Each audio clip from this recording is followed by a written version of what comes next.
Lods, ito nga pala yung magic balls na rotating nuts. Ito. Assemble na natin. Battery, magnet. Ito, ano lang, pipiting mo lang to para mag-lock to, tapos iangat niya para mabuksan tong nasa pinakaulo. Yan. So, bukas na lods. Ayan. Kumbaga, ito yung makina niya. Ayan, nasa ibabaw. Tanggalin mo ulit. Tanggalin mo na to. So, tanggalin mo to. Pag tanggalin mo na ito, kumbaga, ito yung nagtatanggal ng lock. Pag nyo ito iwawala, lods. So, ito. Ayan.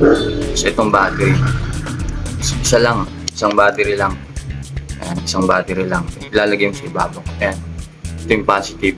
Yung negative nasa likod. Ayan. Yung positive yung nasa unahan.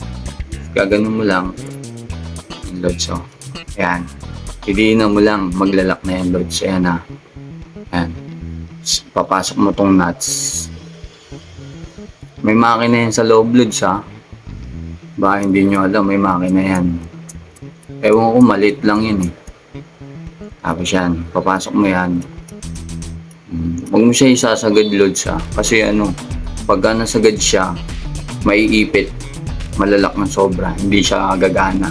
Kasi ito yung battery. Ayan na. Ano na siya. Ayan, aandar na siya. Magro-rotate na siya. Ayan o. Nakita nyo. Diba? Napakagaling. Galing nakaisip na ito yun. O, diba? Nakita nyo, loads. Yun lang. Simpleng magic lang, loads. Kung nagustuhan nyo yung video, mga loads, paki-subscribe na lang ako. Gagawa pa tayo ng maraming tutorial na magic tricks. Maraming salamat. Like and share. Thank you.